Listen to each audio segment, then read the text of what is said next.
9. Erica Christine Flynn. In 2014, 66-year-old Kathleen May Searcy was killed only 2 days after Christmas when her car was struck by a drunk driver in Maricopa County, Arizona. The at-fault motorist, a 30-year-old elementary school teacher named Erica Christine Flynn, flew through a red light in Chandler at over 75 miles per hour.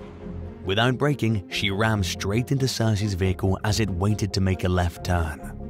Flynn had a blood alcohol content of about 0.238, 3 times the legal limit for driving in Arizona. Based on the amount of alcohol she could tolerate, Maricopa County Superior Court Commissioner Annie Laurie Van Noy described Flynn simply as a professional drinker. She was later charged with second-degree murder. Searcy's death had a devastating impact on her loved ones and community, particularly her 2 grandchildren. In court, her daughter, Samantha Seabolt, spoke about how her 2 children were now scared that she was going to die whenever she left the house without taking them along. 6 character witnesses who spoke out on Flynn's behalf, including a community member who met her at Bible study group she started attending after her arrest and before she decided to take a plea deal in 2016. According to her supporters, Flynn sought all the help that was available to her in an effort to completely turn her life around.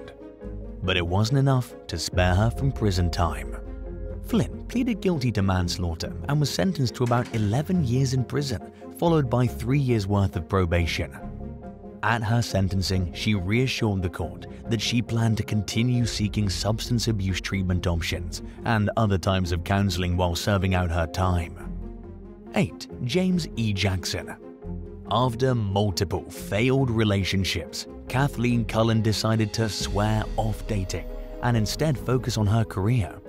The single mother from Wisconsin soon became a successful insurance adjuster and created a comfortable life for herself. But she still got lonely every now and then, and when a handsome stranger caught her eye on the street one day back in 2008, she wanted to find out more about him.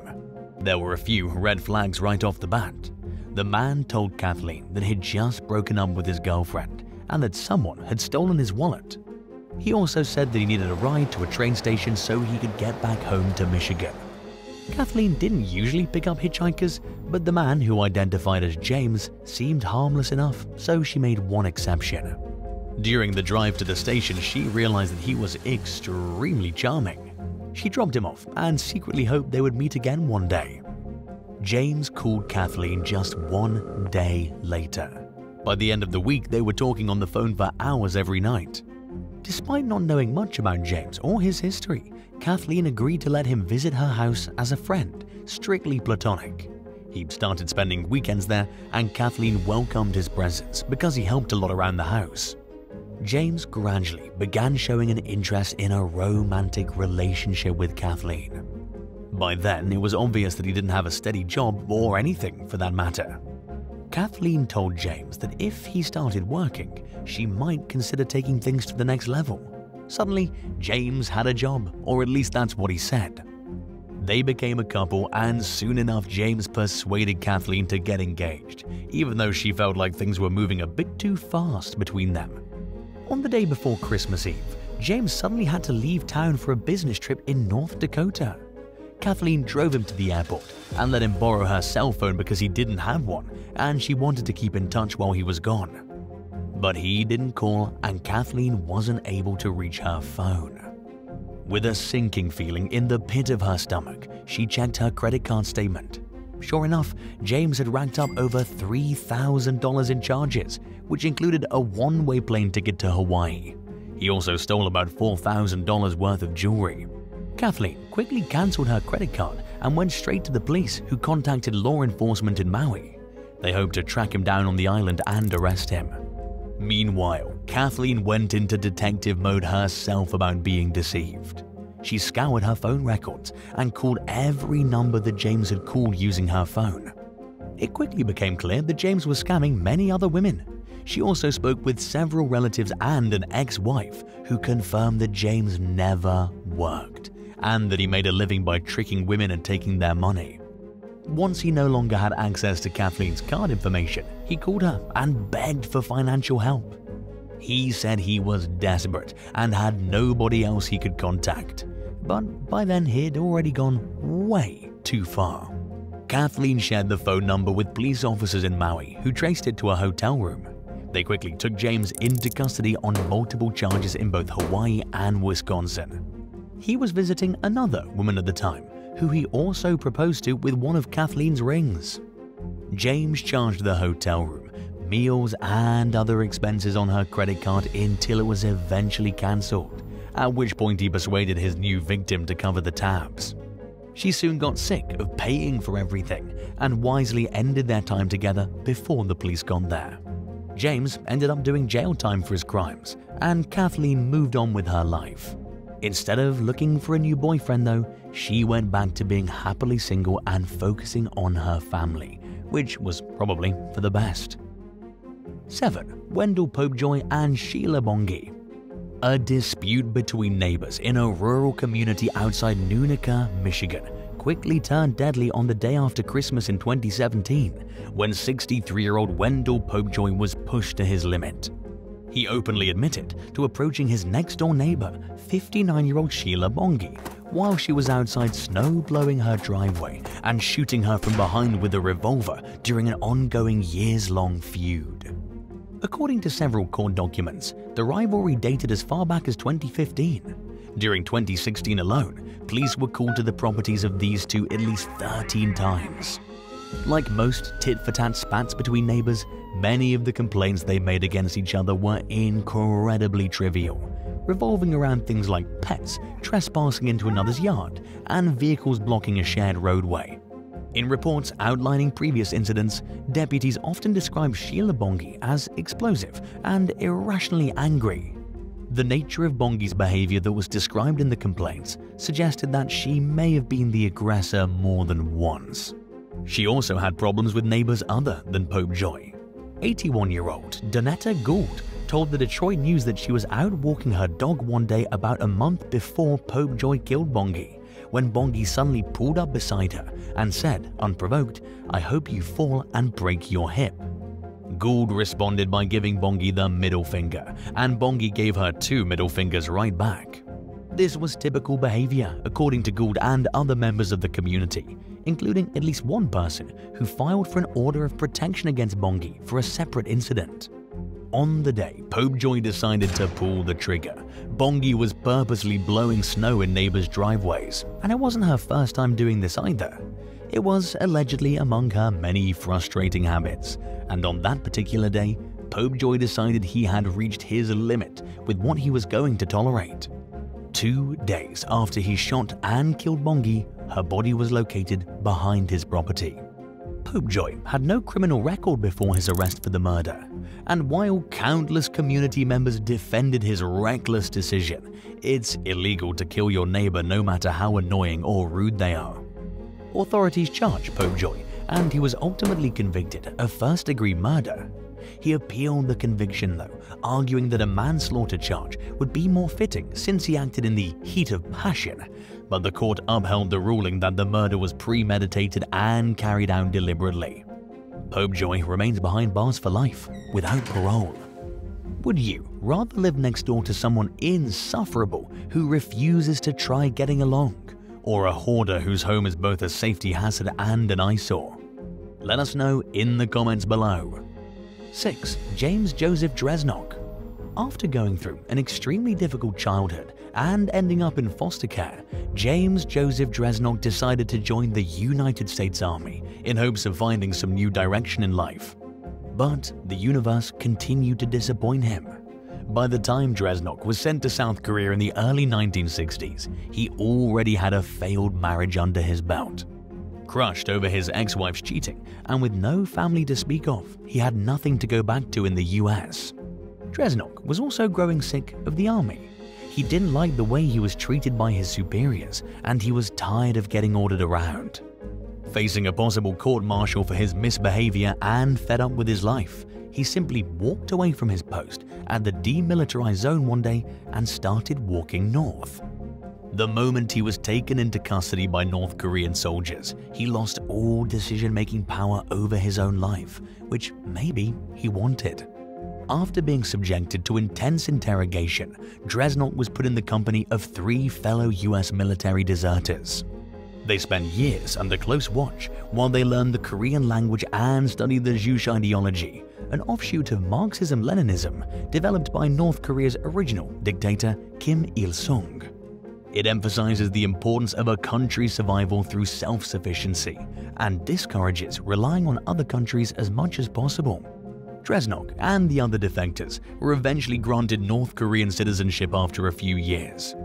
They were used heavily in propaganda pieces as an example of how much happier the men were in North Korea than they'd been in the United States, and how they liked their new country much more than the one they left behind. The deserters enjoyed a more comfortable existence than many, if not most North Koreans, but they lived with the same restrictions.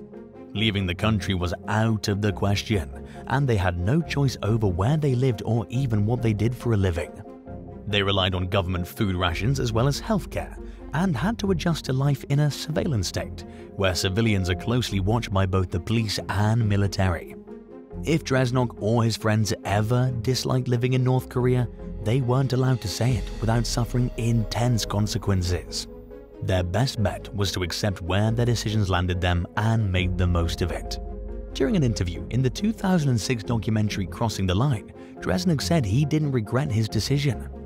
Nobody will ever know if he would have answered the question differently without his minder who oversaw the interview being right next to him the whole time. The 3 deserters he started his new life with eventually got to go back to the US, but Dresnok made the choice to stay in North Korea for the rest of his life. During the early 1980s, he married a Romanian captive named Doina Bumbia. They had 2 sons together, James Jr. and Ted, who became career soldiers in the North Korean military. Bumbia was kidnapped by the North Koreans back in 1978, and it's widely believed that she was forced to marry Dresnok. She passed away in 1997, and Dresnok went on to marry again and have another son with the daughter of a Togolese diplomat. Dresnok died in 2016 at the age of 74, after spending over 50 years living in North Korea. 5. Philip Markoff. Philip Markoff was the kind of student who seemed to get straight A's effortlessly. He was awkward, but his classmates at the State University of New York at Albany all seemed very impressed by his intelligence. Some might even say Markoff was creepy, while others would describe him simply as socially inept. He was fairly good looking, but he struggled to act normal in social situations and seemed like he was trying too hard or said the wrong things during conversation, especially while talking to women. But one fellow student, Morgan Houston, refrained from judging her strange classmate when they met back in 2005. She decided to befriend Markoff despite her peers' disapproval, and he misinterpreted her kindness as a willingness to be more than friends. Morgan thought she could keep Markoff in the friend zone by setting clear boundaries, but she was sadly mistaken. After going out drinking one night with their pre-med fraternity, Markoff pushed Morgan forcefully against the side of a building and tried to kiss her. As Morgan tried moving Markoff away and repeatedly saying no, a friend nearby saw what was happening and ran over to intervene. He had to physically peel Markoff off of Morgan. She was left shaken by the incident, especially since she'd never seen that side of Markoff's personality before. It was like night and day compared to what she was used to, as if it snapped out of nowhere. As uneasy as she felt, Morgan was worried that reporting Markoff's behavior would cause more problems than it would solve. She wrote the incident off as Markoff being overly drunk, started avoiding him, and hoped it would never happen again. Time passed, and Markoff went on to attend a top-ranking medical school in Boston, while Morgan ended up states over in Philadelphia. Over the next few years, they lost touch.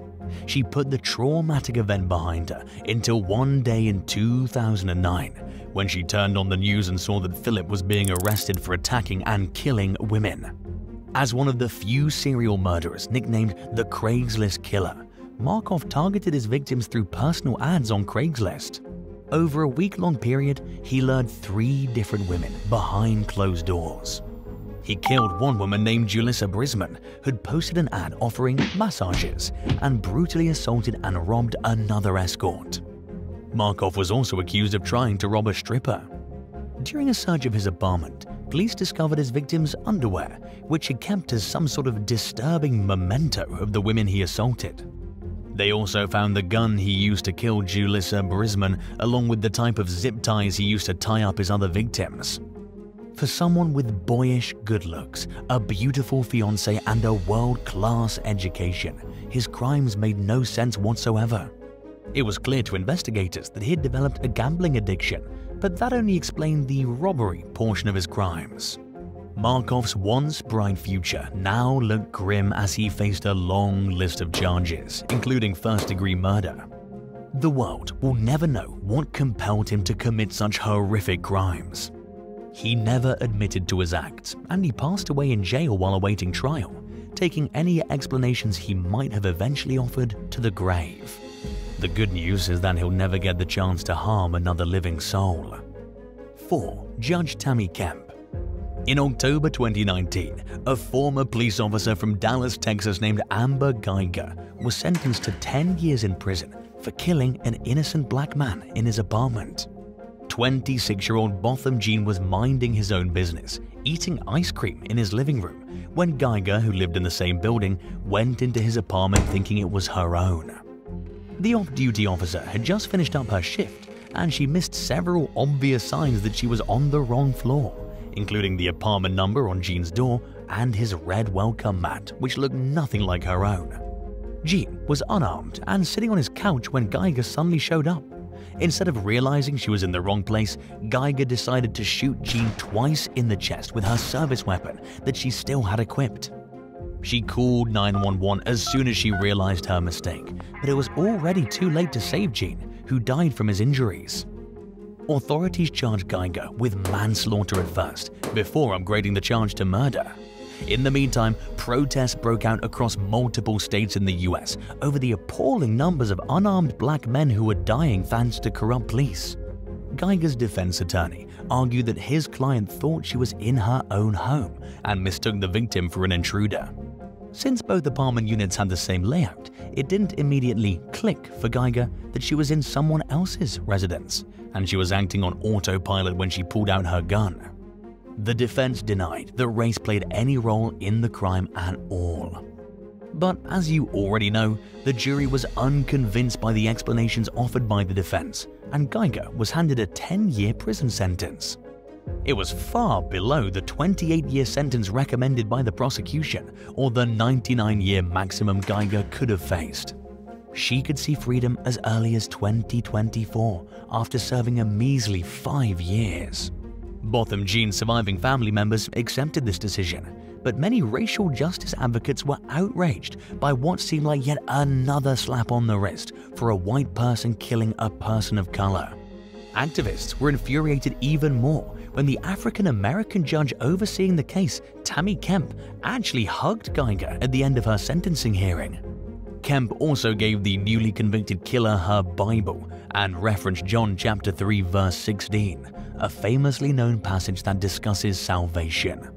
Some people saw the interaction as a moving display of humanity, while others were disgusted and taken aback by Judge Kemp's gesture, which they argued was inappropriate from all angles. The first thing that came to many people's minds was whether or not a black defendant would have received the same treatment. It's a valid question, especially considering how many black people in America are more likely to be arrested, convicted, and punished over white people. Christopher Scott, who was cleared of wrongdoing after spending 10 years in prison for a murder he never committed, told the New York Times that he didn't receive so much as a hug from a judge, even during his exoneration hearing in 2009.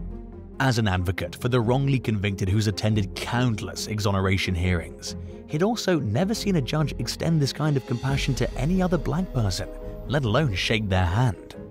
In addition to this unjust racial dynamic, those who believe strongly in the separation of church and state saw Kemp's gifting of the Bible as a clear-cut ethical violation. In a complaint, the Freedom from Religion Foundation accused Kemp of proselytizing and said that she crossed the line into coercion, and we can't help but agree, at least a little. 6 days after the incident, Judge Kemp told CNN that she believed people were taken aback by her kindness toward Geiger, because the act that she committed was so horrific and the victim was such a good person. Kemp said that she made attempts to look past the nature of Geiger's crime, knowing that the former cop will someday come back to society. She also clarified that Geiger asked for the hug, not the other way around, and said that she encouraged Geiger to forgive herself so she can move forward and start having a productive life. How do you feel about this case? Were Judge Kemp's actions admirable or inappropriate? Let us know down below. 3. Travis King. Things usually go wrong when people start crossing the line by pushing boundaries. But a situation can also turn sour when someone physically crosses a line that should never be crossed. An American soldier learned this lesson in the worst way possible in July 2023, when he made the choice to defect to North Korea on foot during a tour of the Demilitarized Zone, or DMZ, which separates North and South Korea at the 38th parallel line. Troubles first started for 23-year-old U.S. Army Private Travis King during fall 2022, when he allegedly damaged a police car during a fight with locals while stationed in South Korea. After serving some jail time for assault, he was scheduled to be flown back to Texas to face disciplinary measures in the United States. Military officials escorted him through Seoul International Airport, but were not allowed to go with him past security checkpoints. Instead of getting on his designated plane, King left the airport and joined up with a group tour to the DMZ Joint Security Area, which is also known as Panmunjom. During the tour, he ran into the inter-border area toward North Korea while wearing civilian clothing. According to at least one witness who saw everything, soldiers chased after King but were unable to catch up with him. He was last seen being taken into custody by North Korean military officers. In a since-deleted Facebook post, a tour group member wrote that King laughed out loudly, yelling "ha ha ha" as he escaped on foot.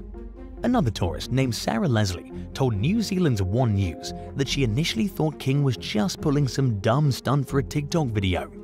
She said that he was sprinting full gas and that her immediate thought was, "What an idiot." North Korea has not released an official statement on King's current whereabouts or well-being, but as past incidents have shown, there's hardly ever a good outcome to these types of situations. King is the first American soldier to defect to North Korea since 1982, when a 21-year-old Joseph T. White shot the lock off a gate leading into the DMZ before going north. He later surrendered to North Korean troops, and not long after appeared in a video denouncing the US and praising North Korea and the then dictator Kim Il-sung. A letter that White's parents received a few months later, that was believed to have been written by their son, stated that Joseph was now working as a teacher and that he was happy with his new life.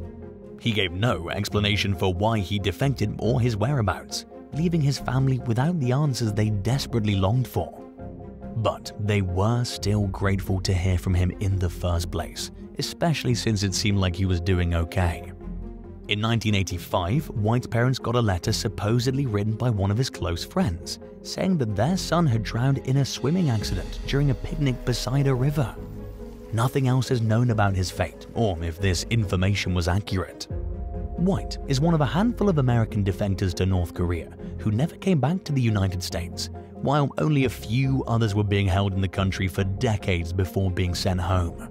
They all learned the painful lesson that while defecting to North Korea is an available choice, all freedom ends the moment one crosses into the Hermit Kingdom. Shortly after Travis King defected, his mother, Claudine Gates, told ABC News that she never pictured her son doing anything like that. She said she hopes Travis comes back to America. Whether or not that will actually happen remains to be seen. North Korea and the US have no diplomatic relations and are currently entangled in a decades-old tensions dating back to the Korean War in the 1950s. If North Korea doesn't want to return King to the United States or sees no good reason for doing so, then they won't. Any positive outcome will require extremely delicate and timely negotiating, and will most likely require the US to give in to North Korea in some way, perhaps in the form of a prisoner swap. 2. Defacing an ancient monument.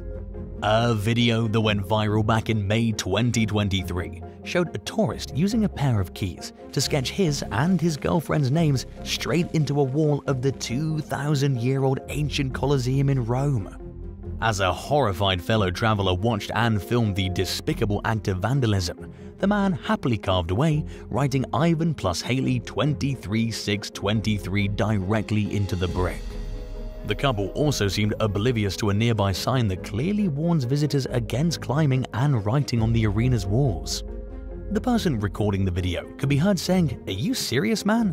After all, most people have enough common sense to know that it's not only incredibly illegal, but also disrespectful to deface a historical monument, especially one as iconic and well known as the Colosseum.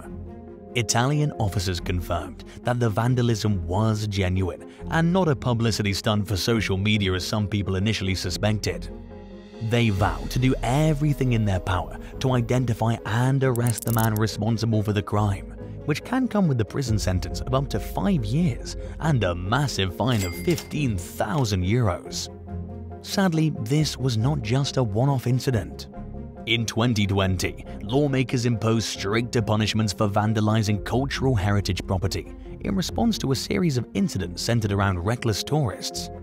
The heightened penalties were aimed to discourage visitors from sitting on statues, standing on architecture, and doing other things that risk damage to historical sites.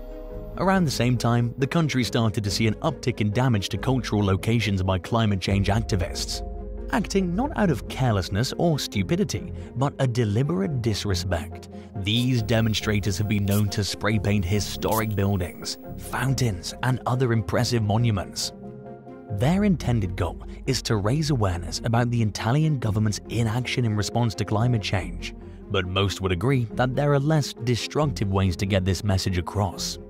Unfortunately, as the Ivan plus Haley incident shows, strengthening anti-vandalism laws has not done enough to curb the behavior. During an interview with the New York Times, Colosseum director Alfonsina Russ said that the monument's officials only learned about the incident after the video popped up online.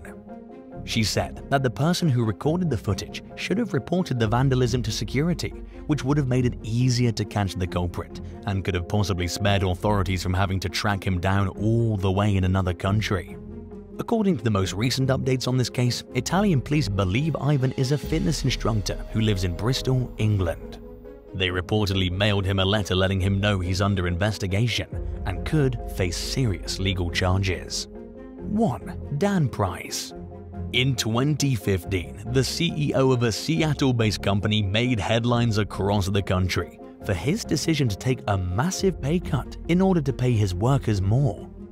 As the chief executive of a popular credit card processing firm called Gravity Payments, Dan Price was in charge of over 100 workers and earned about $1 million per year. When he announced that he was slashing his annual salary down to just $70,000 and implementing a plan to ensure that everyone working at Gravity would make the same within a few short years, he turned heads not only at the workplace but outside of it too. For Gravity's employees, hearing about their upcoming raises was life-changing. Some could expect to see their pay double and would actually be able to afford a quality of life that was previously unimaginable. Things that were once a dream to some workers, like home ownership, was now possible. At a time when people across the US were becoming increasingly angry over the major disparity in pay between top-ranking executives and average workers, Price's decision was met with widespread praise. Many declared the move as proof that it truly is possible for companies to pay their employees better, and that their leaders simply choose not to because they're unwilling to make sacrifices when it comes to their lavish lifestyles. This was just the latest in a series of progressive moves Price had taken since starting the company from his dorm room years earlier. In a past move that turned heads in the business world, he granted unlimited vacation pay to workers after completing their first year. Price admitted that raising everyone's pay to $70,000 would gouge a massive chunk from the company's overall profits. But he felt that it was possible, and he even said that he planned to do it without raising prices for their clients. For all the good that Price has done in the world, he's also fallen under legal scrutiny and allegations over misconduct in his personal life. In early 2022, he stepped down as the CEO of Gravity during allegations that he assaulted a woman who rejected his romantic advances. According to the Seattle Times, Price was accused of grabbing the woman's neck and trying to kiss her after a business meeting. When she turned him down, he allegedly grabbed the back of her neck and squeezed the sides, then did donuts out in a parking lot with the woman in the passenger seat of his car. Authorities charged Price with misdemeanor assault and reckless driving for this. In a statement, Price denied the allegations, but said that his presence was a distraction at the company with all of the ongoing drama. He decided it was appropriate to step down and hand the torch over to the company's longtime COO, Tammy while he directed his focus to his legal issues. The charges were dropped several months later, but Price didn't immediately jump back into his role of Gravity's CEO. In a tweet, he said he planned to take some time off to focus on the economic justice issues that are most important to him. Thanks for watching. Which one of the following do you think is a worse form of crossing the line? Someone insulting your child, or finding out that your best friend was hanging out with your lover in private and not telling you about it? Let us know in the comments below.